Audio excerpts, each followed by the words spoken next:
அனைவருக்கும் வணக்கம். இன்னைக்கு இந்த வீடியோல நம்ம பார்க்க போறது 2025-2026 கல்வியாண்டிற்கான மருத்துவ மாணவர் சேர்க்கைக்கு விண்ணப்பிப்பதற்கான அறிவிப்பு வெளியிடப்பட்டுள்ளது. MBBS, BDS போன்ற மருத்துவ படிப்புகளுக்கு விண்ணப்பிப்பதற்காக மருத்துவ கல்வி இயக்ககம் அறிவிப்பு வெளியிடப்பட்டுள்ளது. அதற்கு யார் யார் விண்ணப்பிக்க வேண்டும், அதற்கான தகுதிகள் என்ன, எவ்வாறு இணையதளம் வழியாக விண்ணப்பிக்க வேண்டும் அப்படிங்கிற முழு தகவல்களை தெளிவா இந்த வீடியோல நம்ம பார்க்கலாம். இந்த வீடியோவை முழுசா பாருங்க. இந்த வீடியோவை நிறைய பேருக்கு ஷேர் பண்ணுங்க.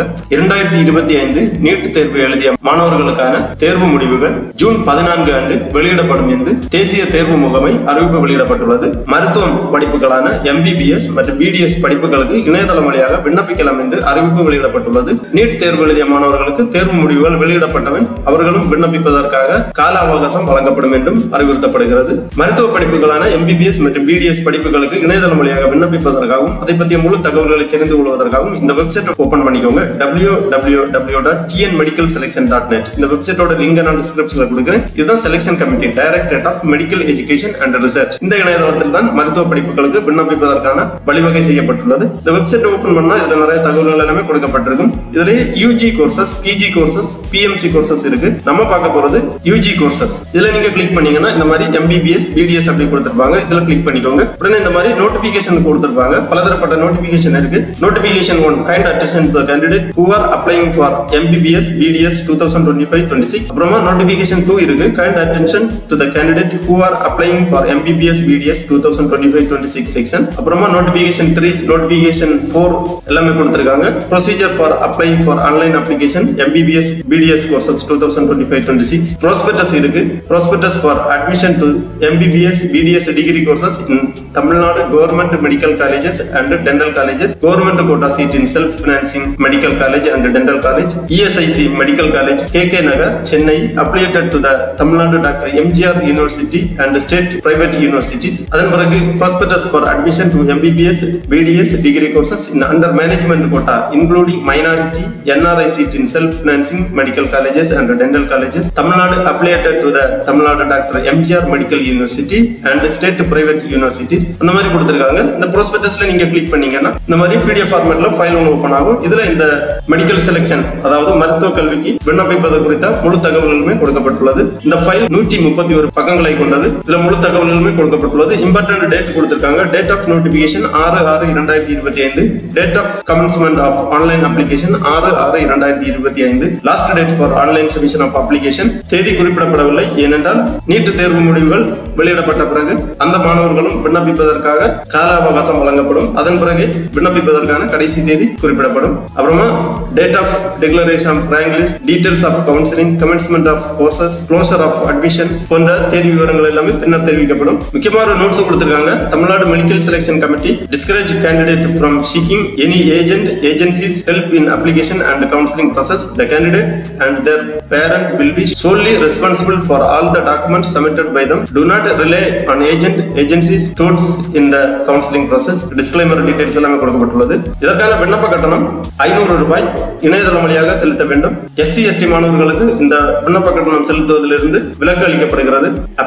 application fees, registration and choice locking, registration fees, general category, special category, government quota, management quota, NRI quota, PWD quota, ex-serviceman quota, sports quota, 7.5% special preferential quota போன்ற டீடைல் எல்லாமே தெளிவாக கொடுக்கப்பட்டுள்ளது. Merit and rank list, security deposit, allotment போன்ற தகவல்கள் எல்லாமே இந்த ப்ராஸ்பெக்டஸ்ல இருக்கு. மாணவர்கள் தெளிவாக வாசித்து புரிந்து கொள்ளலாம். விண்ணப்பிப்பதற்காக ஒரு டெமோ வீடியோ கொடுத்திருக்காங்க.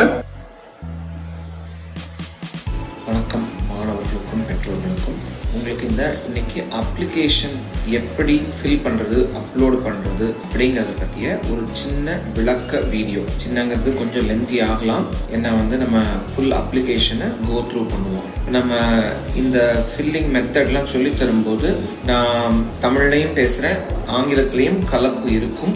ஸோ எல்லாருக்கும் ஹெல்ப்ஃபுல்லாக இருக்கும் அப்படிங்கிறதுக்காக இந்த ஒரு சின்ன முயற்சி. நம்ம tnmedicalselection.org அல்லது tnmedicalselection.net அப்படிங்கிற இந்த வெப்சைட் மூலமாக தான் இந்த அப்ளிகேஷனை நம்ம லாகின் பண்ணி ஃபில் பண்ண முடியும். இந்த அப்ளிகேஷன் பார்க்கறதுக்கு முன்னாடி 2 விஷயங்கள் கிளியர் பண்ணிட விரும்புகிறேன். இப்போ இந்த வீடியோ ஸ்டூடெண்ட்ஸ்க்கு, பேரண்ட்ஸ்க்கு ஹெல்ப்ஃபுல்லாக இருக்கணும் அப்படிங்கிறதுக்காக போடப்பட்டது தானே தவிர இதுதான் ஃபைனல் டாக்குமெண்ட், இதுதான் இதில் உள்ளது தான், நான் பேசுறது தான் ரூலிங்னு கிடையாது. ஸோ அதனால என்ன பண்ணணும், ஸ்டூடெண்ட்ஸ் ப்ராஸ்பெக்டஸ் அப்படின்னு தகவல் தொகுப்பேடு அப்படின்னு நம்ம வெளியிடுறோம் இல்லையா, அது வந்து ஒரு அரசு ஆணை. சோ அது இதே tnmedicalselection.org வெப்சைட்லயே இருக்கும். இந்த ப்ராஸ்பெக்டஸ்ல இருக்கிறது தான் ஃபைனல், அதுதான் கரெக்டானது. இது நம்ம ஈஸி அண்டர்ஸ்டாண்டிங்காக எப்படி அப்ளிகேஷன் ஃபில் பண்ணும் அப்படிங்கறத பாத்திரலாம். உங்க வீடியோல தெரியுற மாதிரி இந்த சைட்டை திறந்த உடனே கவர்மெண்ட் கோட்டா, மேனேஜ்மெண்ட் கோட்டா அப்படின்னு 2 காலம் இருக்கு. நம்ம கவர்மெண்ட் கோட்டா அப்படிங்கறத நான் கிளிக் பண்ணி உள்ள போயிருக்கேன். Click here for new registration அப்படின்னு இருந்தது இல்லையா, அந்த இடத்துல நம்ம புதுசா ரெஜிஸ்டர் பண்ணணும். ரெஜிஸ்டர் பண்ணும்போது இந்த மாதிரி என்னென்ன விஷயங்கள் படிச்சு பார்க்கணும் அப்படிங்கறது பாருங்க. நான் முழுசா படிச்சு பார்த்துட்டு கீழே நான் படிச்சுட்டேன் அப்படிங்கறத ஒத்துக்கிட்டு அந்த செக் மார்க்கை கிளிக் பண்ண பிறகு அதுக்குள்ள போறேன். இப்போ நம்ம பேசிக் டீடைல்ஸ் கொடுக்குறோம். இந்த பேசிக் டீடைல்ஸ்ல நம்ம வந்து எந்த குவாலிஃபையிங் எக்ஸாமினேஷன், நம்ம +2 வந்து ஸ்டேட் போர்டு ஹையர் செகண்டரி ஸ்ட்ரீம்ல படிச்சோமா அல்லது CBSE ல படிச்சோமா, சோ அந்த தகவல்கள் இருக்கு. அடுத்தது டேட் ஆஃப் பர்த் இருக்கு. குவாலிஃபையிங் இயர் அப்படின்னு இருக்கு. அப்படின்னா என்ன அர்த்தம், இப்ப நம்ம குவாலிஃபையிங் எக்ஸாமினேஷன் இருக்கு இல்லையா, அதாவது +2 நம்ம இந்த வருஷம் முடிச்சோமா சென்ற வருடம் முடிச்சோமா 2024 நான் முடிச்சேன் அப்படின்னு இந்த குவாலிஃபையிங் இயர் இருக்கு. நம்மளோட higher secondary examination higher secondary அல்லது CBSE அதோட ரெஜிஸ்ட்ரேஷன் நம்பர் இருக்கு. இதெல்லாம் ரொம்ப கவனமா இந்த இடத்துல நம்ம பார்த்து ஃபில் பண்ணணும். இதற்கு பிறகு பாத்தீங்கன்னா இந்த EMIS ஐடிங்கிறது நம்ம தமிழ்நாட்டுல படிச்சிருந்தோம்னா எல்லாருக்குமே இருக்கு. அந்த EMIS ஐடியா கவனமா இந்த இடத்துல ஃபில் பண்ணோம். EMIS ஐடி முடிச்ச உடனே +1 பாஸ்டான்னு கேக்குது. நம்ம +1 பாஸ் பண்ணி தான் +2க்கு வந்திருப்போம். அந்த தகவலை ஃபில் பண்ணோம். லாகின் ஐடி அப்படின்னு கேக்குது. இந்த லாகின் ஐடி அப்படிங்கறதா நீங்க தமிழ்நாடு மெடிக்கல் செலக்ஷன் கமிட்டி வெப்சைட்டுக்குள்ள லாகின் செய்யறதுக்கான உட்புகிறதுக்கான பாஸ்வேர்டு பின்னாடி வரும். இதுதான் லாகின் ஐடி. சோ இதை மறக்க கூடாது. இதை யூனிக்கா உருவாக்கி இந்த இடத்துல இந்த லாகின் ஐடி போட்டுருங்க. லாகின் ஐடிக்கு பிறகு மொபைல் நம்பர். இந்த மொபைல் நம்பர் இமெயில் அட்ரஸும் ரொம்ப ரொம்ப ரொம்ப முக்கியமான விஷயம். இந்த மொபைல் நம்பர் இமெயில் அட்ரஸ்ல தான் உங்களுக்கான இப்போ நீங்க அப்ளிகேஷன் போடும்போது OTPs வரும். அக்கவுண்ட் நம்பர் கொடுத்து பே பண்ணும்போது அதற்கான OTP வரும். நீங்க கவுன்சிலிங் ஸ்டேஜ்ல மறுபடியும் லாகின் பண்றதுக்கு இதுல தான் OTP வரும். அதனால இந்த மொபைல் நம்பர், ஸ்டூடெண்டோட மொபைல் நம்பர், ஸ்டூடெண்ட்டுக்கு தனியா மொபைல் இல்லைன்னா அவங்க பேரண்டோட பொறுப்பான நபரோட மொபைல் நம்பர், யாராவது ஒரு ரேண்டம் பர்சன் அல்லது நம்ம போய் ஒரு பிரவுசிங் சென்டர்ல ஃபில் பண்றோம்னா அந்த அவங்களோட நம்பர் அந்த மாதிரி எல்லாம் ஃபில் பண்ணாம நம்ம யூஸ் பண்ற ரெகுலரான mobile number user ID create பண்றதுக்காக கொடுத்துடணும். இப்போ மொபைல் நம்பர் இமெயில் ஐடி கொடுத்த பிறகு பாத்தீங்கன்னா பாஸ்வேர்டு கிரியேட் பண்ண சொல்லும். சோ இதற்கான இந்த வெப்சைட்டுக்கு லாகின் பண்றதுக்கான யூனிக் ஐடி, சோ ஐடி கொடுத்துட்டோம். இப்போ பாஸ்வேர்டு கொடுக்கணும். சோ பாஸ்வேர்டு கொடுத்த பிறகு பேர் என்டர் பண்ணோம். இது நம்மளோட மார்க் ஷீட்ல இருக்கிற மாதிரியான கரெக்டான ஸ்பெல்லிங் மிஸ்டேக் இல்லாத பேரா இருக்கும். ஏன்னா இந்த பேர் தான் நமக்கு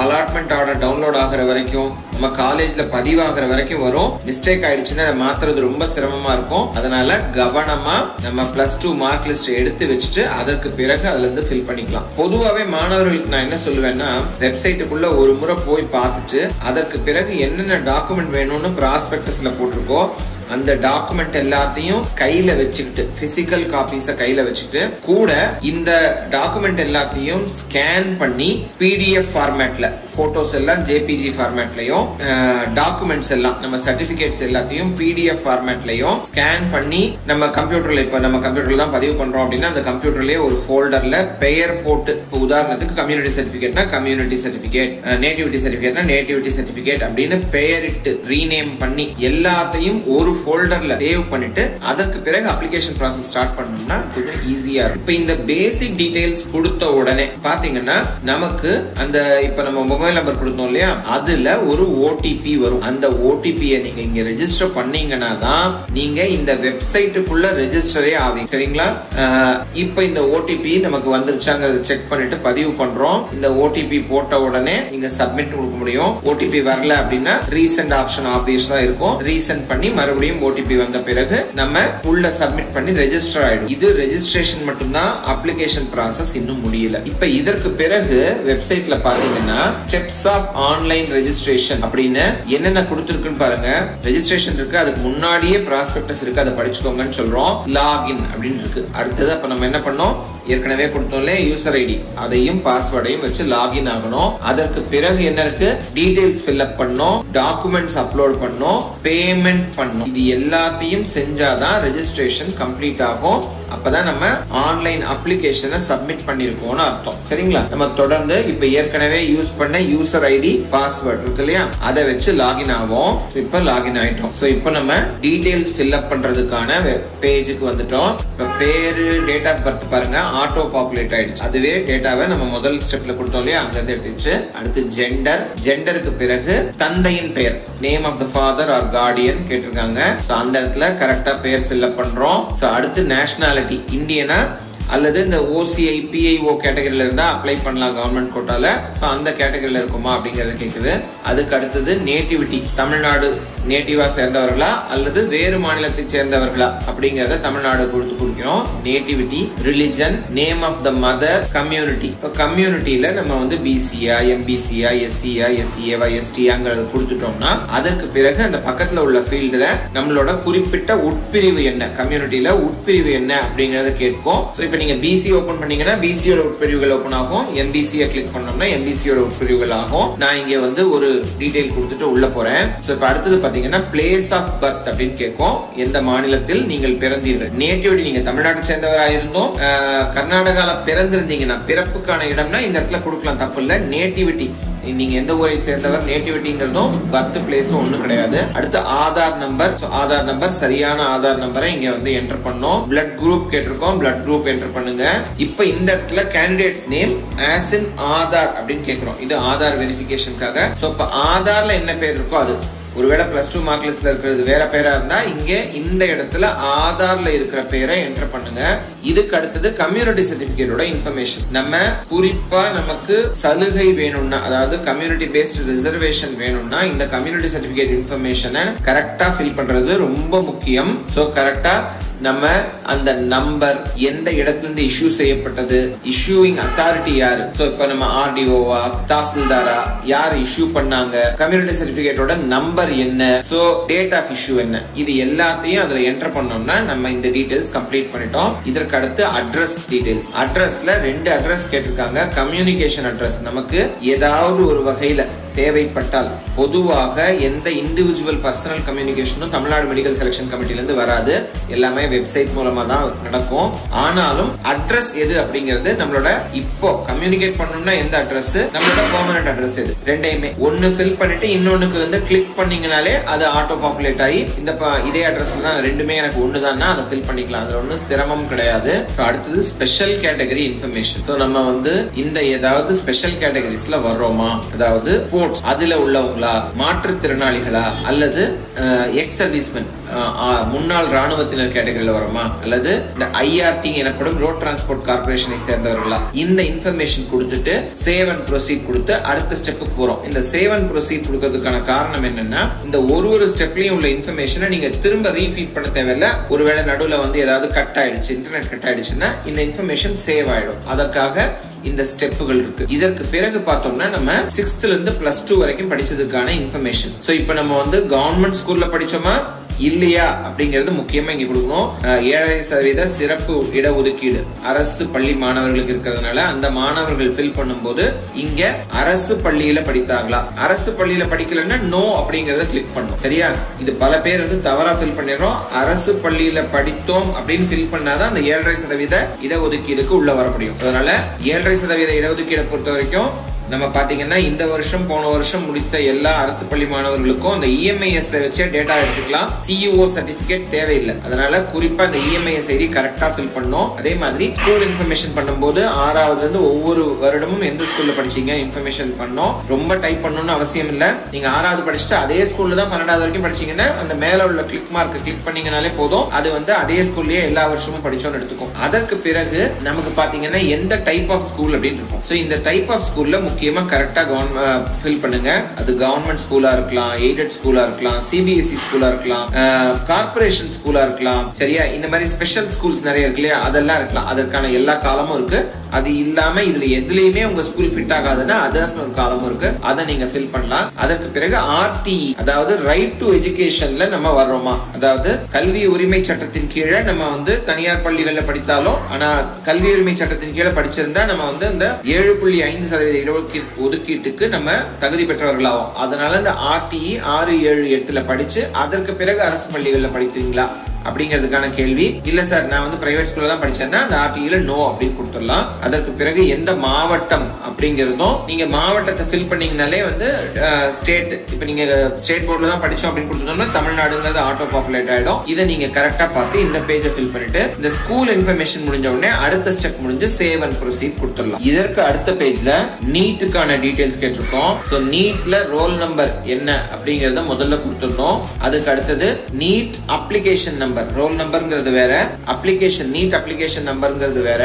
அது ரெண்டையும் ஃபில் பண்ணோம். எத்தனை முறை நீங்க நீட்டுக்கு அப்பியர் ஆயிருக்கீங்க, இதான் ஃபர்ஸ்ட் டைம் அப்பியர் ஆகுறோம்னா ஃபர்ஸ்ட் அட்டெம்ப்ட் கொடுக்கலாம். இல்ல 2024லயே அப்பியர் ஆனா இது ரெண்டாவது முறைனா செகண்ட் அட்டெம்ப்ட் அப்படின்னு கொடுப்போம். சோ அதுக்கப்புறம் எந்த மாநிலத்துல நீங்க நீட் எழுதுனீங்க அப்படிங்கிற டீடைல்ஸ் கொடுக்கணும். அதுக்கப்புறம் கோச்சிங், ஏதாவது நீட்டுக்கு ஸ்பெஷல் கோச்சிங் நீங்க போனீங்களா அப்படிங்கறதையும், கோச்சிங் போயிருந்தா அது எந்த சென்டர்ல, அது அரசாங்கத்தால் உருவாக்கப்பட்ட ஏதாவது கோச்சிங்கா இல்ல தனியார் மூலமா கோச்சிங் போனீங்களாங்கிற தகவலை நம்ம இங்க ஃபில் பண்ணோம். நீட்டுக்கு பிறகு அகாடமிக் இன்ஃபர்மேஷன் அப்படின்னு நம்ம சொல்றோம். அதாவது நம்ம +2 படிச்சோம் இல்லையா, அதன் சம்பந்தமான இன்ஃபர்மேஷன். சோ நம்ம +2 மார்க் அதையெல்லாம் ஃபில் பண்ண வேண்டியிருக்கும். ஏற்கனவே சொன்ன மாதிரி குவாலிஃபைங் எக்ஸாமினேஷன் முதல் பேஜ்ல என்ன கொடுத்தோமோ அது இங்க ஃபில் ஆயிடும். ஹையர் செகண்டரினா ஹையர் செகண்டரி, சிபிஎஸ்இனா சிபிஎஸ்இ. நிறைய பேருக்கு வந்து ஹெச்எஸ்சினா என்ன அப்படிங்கறதுல டவுட் இருக்கு. ஹெச்எஸ்சினா ஸ்டேட் போர்டு ஹையர் செகண்டரியில படிச்சவங்க ஹெச்எஸ்சி ஃபில் பண்ணுவாங்க. சிபிஎஸ்இ முடிச்சிருந்தீங்கன்னா சிபிஎஸ்இ ஃபில் பண்ணுவீங்க. நம்ம முதல்ல ரெஜிஸ்ட்ரேஷன் அப்பயே இந்த டாக்குமெண்ட் கேட்டிருந்தோம். இதுக்கு அடுத்து ஹையர் செகண்டரி. இப்ப ஹையர் செகண்டரினா அந்த எக்ஸாமினேஷன், ரோல் நம்பர், நம்ம எந்த இடத்துல பாஸ் பண்ணோம், நம்மளோட குரூப் கோட். சரிங்களா? அதாவது நம்ம வந்து பிசிக்ஸ், கெமிஸ்ட்ரி, மேத்ஸ், பயாலஜி படிச்சோமா, பிசிக்ஸ், கெமிஸ்ட்ரி, பாட்னி, ஜுவாலஜி படிச்சோமா, ஒவ்வொன்றுக்கும் குரூப் கோடு கொடுத்துருக்காங்க இல்லையா, அந்த குரூப் கோடும் இந்த இடத்துல ஃபில் பண்ணும். இந்த குரூப் கோட ஃபில் பண்ண பிறகு நம்மளோட சப்ஜெக்ட்ஸ் பாப்புலேட் ஆயிடும். அந்த குரூப்புக்கு ஏற்ற மாதிரி சப்ஜெக்ட்ஸ் இருக்கும். சோ இப்போ இந்த இடத்துல சப்ஜெக்ட்ஸ்ல நம்ம இங்கிலீஷ், பிசிக்ஸ், கெமிஸ்ட்ரி, பயாலஜி, அது தவிர என்ன வேற என்ன படிச்சிருந்தோமோ அந்த சப்ஜெக்ட்ஸ்ல நம்மளோட ரெஜிஸ்ட்ரேஷன் நம்பர், மார்க்ஸ், நம்ம எக்ஸாம் எப்ப அப்பியர் ஆனோ, எந்த வருடம், அதற்கான மொத்த மதிப்பெண் எவ்வளவு, நம்ம எடுத்த மதிப்பெண் எவ்வளவு. சார் அகைன் வந்து இத்தனை இடத்துல எப்படி சார் ஃபில் பண்ணிட்டே இருக்கணும், ரொம்ப காம்ப்ளிகேட்டடா இருக்கு. இல்ல ஒண்ணும் இல்ல, ஒரே தடவை தான். இப்ப 2025 அப்பியர் ஆகி எல்லா எக்ஸாமும் அப்பதான் எழுதணும்னா ஒன்னு கிளிக் பண்ணிட்டு அந்த மேல உள்ள கிளிக் பாக்ஸ், செக் பாக்ஸ கிளிக் பண்ணீங்கன்னா அது அந்த வருஷத்துக்கான ரெஜிஸ்ட்ரேஷன் நம்பர், மந்த், இயர் எல்லாம் பாப்புலேட் ஆயிடும். நீங்க டோட்டல் மார்க்ஸும் நீங்க எவ்வளவு மார்க்ஸ் எடுத்தீங்கங்கிற டீடைலும் ஃபில் பண்ணா போதும். இது நம்மளோட அகாடமிக் இன்ஃபர்மேஷன். இது முடிஞ்ச உடனே அகைன் ஒரு முறை சேவ் அண்ட் ப்ரொசீட்னு கொடுத்துட்டா இந்த வரைக்கும் உள்ள எல்லா இன்ஃபர்மேஷனும் ஸ்டோர் ஆயிடும். ஒருவேளை நம்ம நடுவில் லாக் அவுட் பண்ணிட்டு லாக் ஆன் பண்ணோம்னாலும் இது வரைக்கும் உள்ள இன்ஃபர்மேஷன் நம்ம திரும்ப உள்ளீடு செய்ய தேவையில்லை. அது எல்லாமே அதுலயே கரெக்டா இருக்கும். இப்ப நம்ம ஏதாவது ஒரு தகவல் தவறா கொடுத்திருந்தோம்னா, இப்ப அப்ளிகேஷன் நம்பர் ஹெச்எஸ்சில 12 டிஜிட் நம்பர். சோ நம்ம இப்போ நான் வந்து 10 டிஜிட் நம்பர் கொடுத்திருக்கேன் அப்படின்னா அது வந்து தவறு அப்படின்னு காமிச்சிரும். நம்ம அந்த இடத்துல போயிடணும். இதற்கு அடுத்தது அடிஷனல் இன்ஃபர்மேஷன் கேக்குறோம். இங்க வந்து மதர் டங், தங்களோட தாய்மொழி என்ன, நம்மளோட நேட்டிவ் என்ன, நம்ம எங்க வசிக்கிறோமோ அது வந்து வில்லேஜ் பஞ்சாயத்தா, டவுன் பஞ்சாயத்தா, மாநகராட்சியா அப்படிங்கறத கேக்குறோம். அப்புறம் எந்த மீடியம் ஆஃப் இன்ஸ்ட்ரக்ஷன், நம்ம தமிழ் மீடியம் படித்தோமா, ஆங்கில மீடியம் படித்தோமா, வேற ஏதாவது மொழி பயிற்று மொழியா படித்தோமா அப்படிங்கறத கேக்குறோம். அடுத்தது ஸ்கூலோட சிவிக் ஏரியா அப்படின்னா என்ன அர்த்தம், நீங்க படிச்ச ஸ்கூல் வந்து வில்லேஜ் பஞ்சாயத்துல இருந்துச்சா, டவுன் பஞ்சாயத்துல இருந்ததா. முதல்ல நம்ம வசிப்பிடம் எங்க இருந்தது, அடுத்தது நம்ம ஸ்கூல். நிறைய பேர் வில்லேஜ்ல படிப்போம், ஆனா பக்கத்துல உள்ள ஒரு டவுன் பஞ்சாயத்துல போயிட்டு ஸ்கூல்ல படிச்சிருப்போம். சோ அந்த இன்ஃபர்மேஷனை வந்து கரெக்டா கொடுக்கணும். அதுக்கப்புறம் பேரண்ட்ஸ் ஆக்குபேஷன், எந்த நேட்டிவ் டிஸ்ட்ரிக்ட், நமக்கு ஆனுவல் இன்கம் ஆஃப் பேரண்ட் என்னன்னு கேக்குறோம். இந்த இடத்துல பாத்தீங்கன்னா நம்ம மேனேஜ்மெண்ட் கோட்டாக்கும் அப்ளை பண்ண வேண்டும் அப்படின்னு விரும்பணும்னா கவர்மெண்ட் கோட்டாக்கும் போடுறோம், மேனேஜ்மெண்ட் கோட்டாக்கும் போடுறோம். ஏதாவது ஒண்ணுக்கு தனியா போடுறோம்னா முதல்லயே நம்ம கிளிக்ல செலக்ட் பண்ணிக்கலாம். ஆனா கவர்மெண்ட்ல போடுறேன் சார், ஆனா மேனேஜ்மெண்ட்டுக்கு நான் அப்ளை பண்றேன்னா இங்க நீங்க கிளிக் பண்ணீங்கன்னா உங்களோட இந்த டீடைல்ஸ் எல்லாம் திரும்ப கேட்காம, ஏன்னா இன்னொரு முறை போடுறோம் அந்த இடத்துல ஏதாவது தவறு பண்ணிடுவோங்கிறதுனால திரும்ப கேட்காம இதை அப்படியே அந்த டேட்டாவை எடுத்துக்கும்.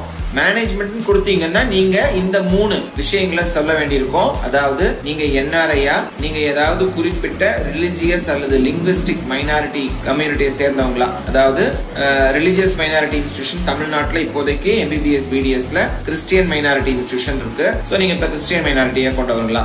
அதே மாதிரி லிங்குவிஸ்டிக் மைனாரிட்டியில தெலுங்கு அல்லது மலையாளம் மைனாரிட்டி இன்ஸ்டிடியூஷன்ஸ் இருக்கு. சோ நீங்க தெலுங்கு மைனாரிட்டி கிளைம் பண்றீங்களா மேனேஜ்மெண்ட் கோட்டாக்கு கீழே அப்படின்னா அந்த இடத்துல கிளிக் பண்ணோம். ஏற்கனவே நம்ம வந்து மதர் டங்கு மற்ற இடங்கள் எல்லாத்துலயுமே தமிழ்னு கொடுத்திருந்தோம்னா அது இங்க ஆட்டோமேட்டிக்கா இப்ப எனக்கு நடந்த மாதிரி என்ன ஆயிடும், நான் வந்து தமிழ்னு கொடுத்திருந்ததுனால இங்க தெலுங்குக்கு அதுவே மைனாரிட்டியில நோக்கு கிளிக் ஆயிடுச்சு. இதற்கு அடுத்து இந்த ஸ்டெப்பை சேவ் அண்ட் ப்ரொசீட் பண்ணிட்டு அடுத்த ஸ்டெப் போனோம்னா ரீஃபண்ட் பேங்க் டீடைல்ஸ் கேட்கும். என்ன சார் இது இங்க என்ன சார் பேங்க் டீடைல், நாங்க இன்னும் பணமே கட்டலையே. இந்த பேங்க் டீடைல் நீங்க கட்ட போற பணத்துக்காக மட்டும் இல்ல, செக்யூரிட்டி டெபாசிட் எனப்படும் காப்பீட்டு தொகை. நம்ம வந்து private college government quota seats போடணும்னாலோ அல்லது பிரைவேட் காலேஜ்ல மேனேஜ்மெண்ட் கோட்டா சீட்ஸ் போடணும்னாலோ அதற்கான சாய்ஸ் போடணும். அந்த சீட்டுக்கும் நான் வந்து கம்பீட் பண்ணும், அந்த சீட்டுக்கும் நான் அப்ளை பண்றேன் அப்படின்னா நீங்க பின்னாடி கவுன்சிலிங் அப்போ செக்யூரிட்டி டெபாசிட்னு ஒண்ணு கட்ட வேண்டியிருக்கும். இப்ப நம்ம போடுறது அப்ளிகேஷன் ஸ்டேஜ். இந்த அப்ளிகேஷனுக்கு பிறகு கவுன்சிலிங் ஆரம்பிக்கும் இல்லையா, அந்த டைம்ல செக்யூரிட்டி டெபாசிட்னு கட்ட வேண்டியிருக்கும். இந்த செக்யூரிட்டி டெபாசிட்ங்கிறது யாரும் சீட்டை விட்டுட்டு போக கூடாது. நான் செலக்ட் பண்ணி ஒரு சாய்ஸ் போட்டுட்டு அது பிறகு விட்டுட்டு போனோம்னா நமக்கு பின்னாடி உள்ள மாணவர்களுக்கு அதனால பாதிப்பு, சீட் பிளாக்கிங் அப்படின்னு சொல்றோம். சுப்ரீம் கோர்ட்டே இது ரொம்ப கடுமையா கண்டிக்குது, இந்த மாதிரி செய்யக்கூடாது அப்படின்னு. அதனால நம்ம அந்த சீட் ஜாயின் பண்ண போறது இல்லைன்னா அதற்காக நம்ம அப்ளை பண்ணக்கூடாதுங்கிறத தடுக்கிறதுக்காகத்தான். அந்த செக்யூரிட்டி டெபாசிட் நீங்க ஒருவேளை உங்களுக்கு எல்லா கவுன்சிலிங் ப்ராசஸும் முடிஞ்சதுக்கு பிறகு மாணவர்களுக்கே திரும்ப வந்துடும். நம்ம வந்து சில குறிப்பிட்ட ரூல்ஸை ஃபாலோ பண்ணலன்னா நம்ம சீட் அலாட் ஆயிட்டு நம்ம போய் ஜாயின் பண்ணாம 3வது ரவுண்ட்ல இருந்து விட்டோம்னா நம்ம செக்யூரிட்டி டெபாசிட் forfeit ஆயிடும். சரியா, நீங்க இழக்க நேரிடும். அப்படி இல்லாம இல்ல சார் நான் ரூல்ஸ் எல்லாம் கரெக்டா தான் ஃபாலோ பண்ணியிருந்தேன்னா இந்த செக்யூரிட்டி டெபாசிட் நமக்கு திரும்ப வந்துடும். இந்த செக்யூரிட்டி டெபாசிட் எந்த அக்கௌண்ட்டுக்கு உங்களுக்கு திரும்ப வரணுமோ அந்த அக்கௌண்ட் டீடைல்ஸ் கேட்டிருக்கோம். நிறைய பேருக்கு எந்த அக்கௌண்ட்ல அனுப்புறோமோ அந்த அக்கௌண்ட்ல தானே திரும்ப கொடுத்துட்டா சரிதானே அப்படின்னு தோணும். நம்ம எல்லா மாணவர்களையும் கருத்துல கொள்ளணும். நிறைய பேர் கிராமப்புறத்தில் இருக்காங்க, நிறைய பேர் மாணவர்கள் அவங்கவுங்க பேர்ல அக்கௌண்ட்டுகள் இல்ல, ஆனா அவங்க எல்லாமும் அப்ளை பண்றாங்க. அப்படி செய்யும் போது அவங்க பிறரோட உதவியை நாடி அவங்க அக்கௌண்ட் மூலமா எல்லாம் அனுப்பும் போது அந்த அக்கௌண்ட்டுக்கு திரும்ப போயிடக்கூடாதுங்கிறதுக்காக நம்ம இங்க உங்களுக்கு எந்த அக்கௌண்ட்டுக்கு இந்த ரீஃபண்ட் தேவை அப்படிங்கறத இங்க கேக்குறோம். இந்த அக்கௌண்ட்டுக்கு தான் நம்ம வந்து ஒருவேளை டியூஷன் ஃபீயே கட்டுறோம் ஆனா அது திரும்ப வர வேண்டிய இருக்கு ஒரு காரணத்தினால அப்படின்னா அந்த எல்லாமே இந்த ரீஃபண்ட்ஸ் எல்லாமே இந்த வழியா தான் நடக்கும். அதனால கவனமா நம்ம இந்த ரீஃபண்ட் அக்கௌண்ட் டீடைல்ஸ் கொடுக்கணும். சோ இது நம்ம பேர்ல அக்கௌண்ட் இருந்தா அதுவோ அல்லது நம்ம பெற்றோர் பேர்ல அக்கௌண்ட் இருந்தா அந்த அக்கௌண்ட் டீடைல்ஸ் தான் கொடுக்கணும். அக்கௌண்ட் நம்பர், IFSC கோடு, எந்த பேங்க் பிரான்ச், இது எல்லாத்தையும் ரொம்ப தெளிவாக கரெக்டாக தவறு இல்லாமல் ஃபில் பண்ணோம். ஏன்னா இதுல தவறுகள் இருந்தா இந்த ரீஃபண்ட் ப்ராசஸ் நடக்கிறதுக்கு பிரச்சனையாகும். இதையெல்லாம் இந்த அக்கௌண்ட் டீடைல்ஸ் எல்லாம் என்டர் பண்ண பிறகு இந்த இடத்துல மறுபடியும் ஒரு தடவை ஜெனரேட் OTP கொடுத்தீங்கன்னா OTP அங்க உங்களோட ரெஜிஸ்டர்ட் மொபைல் நம்பருக்கு வரும். அந்த OTP தான் நீங்க ஃபில் பண்ணணும். இதை ஏன் இங்க கொடுத்திருக்கோம், வேற யாராவது அக்கௌண்ட்டை கொடுத்து அவங்களுக்கு பணம் இதை திரும்ப போயிடக்கூடாதுங்கிறதுக்காக தான் இந்த இடத்துல ஒரு OTP.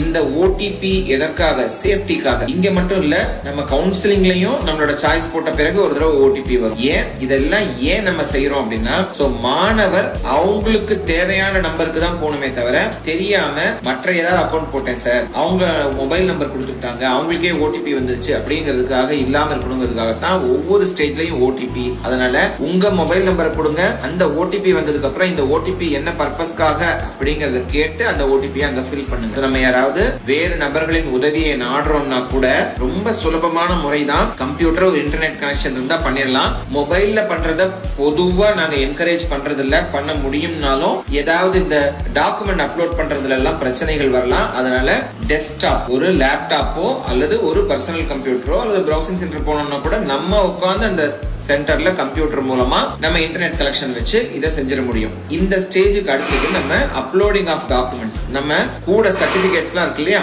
அதெல்லாம் அப்லோட் பண்றதுக்கான அடுத்த கட்டம். இங்க வந்து பாத்தீங்கன்னா நம்மளோட போட்டோ, தம் இம்ப்ரெஷன், நம்மளோட பெருவிரல் ரேகைக்கான பதிவு, சிக்னேச்சர், இது எல்லாமே இங்க தான் நம்ம பண்ணுவோம். அதனால இதையும் என்ன செய்துக்கணும்னா நம்ம நீட்ல எந்த போட்டோ அப்லோட் பண்ணோமோ அதே போட்டோவோட passport size, post card size நம்ம ரெண்டுமே அங்க நீட்ல கொடுத்திருப்போம். அதே மாதிரி அதே போட்டோவை இங்கேயும் எடுத்து வச்சுக்கணும். அதே மாதிரி சைன் பண்ணி அதையும் போட்டோவாக்கி வச்சுக்கணும், ஸ்கேன் பண்ணி. பெருவிரல் கைரேகை வச்சு அதையும் ஸ்கேன் பண்ணி நம்ம போட்டோவா வச்சுக்கணும். இந்த 4 போட்டோவாவும் ஜேபிஜி ஃபைல் சொல்லுவாங்க இல்லையா, ஜேபிஇஜி அல்லது ஜேபி, சோ அந்த ஃபார்மேட்லயும் மற்ற சர்டிபிகேட்ஸ் எல்லாத்தையும் ஸ்கேன் பண்ணி பிடிஎஃப் ஃபார்மேட்லயும் பொதுவா இதை நம்ம வச்சுக்கணும். சோ பாஸ்போர்ட் சைஸ் போட்டோக்கு 50 ல இருந்து 100 KB அப்படின்னு கொடுத்திருப்பாங்க. சோ நம்ம போட்டோகிராஃபர் மூலமா எடுத்தோம் அப்படின்னா அது வந்து பெரிய ஃபைலா இருக்கும். சோ இத வந்து நம்ம இன்டர்நெட்ல போனீங்கனாலே இந்த ஃபைலை சுருக்கிறதுக்கான நிறைய வெப்சைட்ஸ் இருக்கு. நம்ம இமேஜ் ரீசைஸ், பிடிஎஃப் ரீசைஸ் அப்படின்னு போட்டு நீங்க கூகுள் சர்ச் பண்ணீங்கன்னா நிறைய சைட் வரும். இதுல வந்து நம்ம அந்த போட்டோவை, உதாரணத்துக்கு என்னோட போட்டோ 3 MB இருக்கு அப்படின்னா அதை இந்த மாதிரி ரீசைஸ் சைட்ல போயிட்டு அதை சுருக்கி நம்ம 70 KB 90 KB ஆக்கிக்கலாம். நம்ம அதெல்லாம் ஏற்கனவே செஞ்சு வச்சிருந்தோம்னா இன்னும் ஈஸி. அதை நம்ம அப்லோட் பண்றதுக்கு, நம்ம நீட்ல அப்லோட் பண்றதுக்கும் இந்த மாதிரி தான் நம்ம சைஸ் சுருக்க வேண்டியது இருக்கும். இங்கேயும் அதே தான். நீட்டை ஏற்கனவே செஞ்சு வச்சிருக்கீங்கன்னா அதெல்லாம் ஒரு ஃபோல்டர்ல போட்டு வச்சுட்டு அப்ளிகேஷன் ஸ்டார்ட் பண்ணுங்க. ப்ராசஸ் ஈஸியா இருக்கும். இதுல இந்த போட்டோஸ் 4 விஷயங்கள் சொன்னேன். Passport size photo, post card size photo, மாணவரோட கையெழுத்து, மாணவரோட இடது கை பெருவிரல் கைரேகை. சரியா? சோ இதெல்லாம் அப்லோட் பண்ண பிறகு டாக்குமெண்ட்ஸ்க்கு போறோம். இந்த டாக்குமெண்ட்ஸ் பொறுத்த வரைக்கும் பாத்தீங்கன்னா நம்ம கீழே கொடுத்திருக்கிற எல்லா டாக்குமெண்ட்டும் 1 by 1 பிடிஎஃப்ல அப்லோட் பண்ணோம். 100% அப்லோடட். இந்த சைட்ல வந்து பாத்தீங்கன்னா click here to view the PDF அப்படின்னு வரும். அப்படின்னா தான் நம்மளுக்கு அப்லோட் ஆயிடுச்சுன்னு அர்த்தம். எல்லாத்தையும் பொறுமையா செஞ்சுட்டு அதற்கு பிறகு நம்ம நெக்ஸ்ட் அப்படிங்கிற இந்த காலம் போனோம்னா, நெக்ஸ்ட் அப்படிங்கிறதுக்கு நீங்க செய்ததெல்லாம் சரியா இல்ல நீங்க அப்ளிகேஷனை சரி பார்க்கணுமா அப்படின்னு கேட்கும். எல்லா அப்ளிகேஷன்ல எல்லா விஷயங்களும் நம்ம ஃபில் பண்ணிட்டோம்னா நெக்ஸ்ட் அப்படிங்கிற இந்த கிரீன் பட்டனை நம்ம கிளிக் பண்ணலாம்.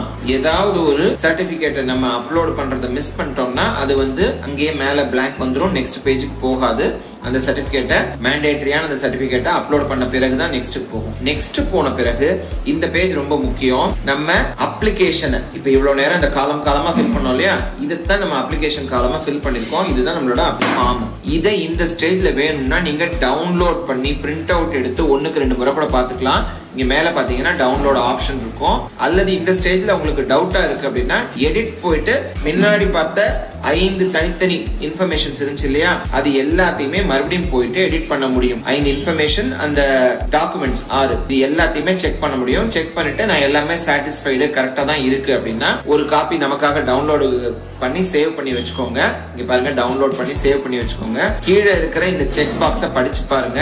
நான் கொடுத்தது எல்லாத்தையும் உண்மைதான், இதுக்கு நான் தான் பொறுப்பு அப்படிங்கறத நீங்க ஒத்துக்கிறீங்க. ஏன்னா இதுல ஃபேக் டாக்குமெண்ட் கொடுத்தோம்னா நமக்கு பனிஷ்மெண்ட், தண்டனை இருக்குங்கிறத உணரணும்.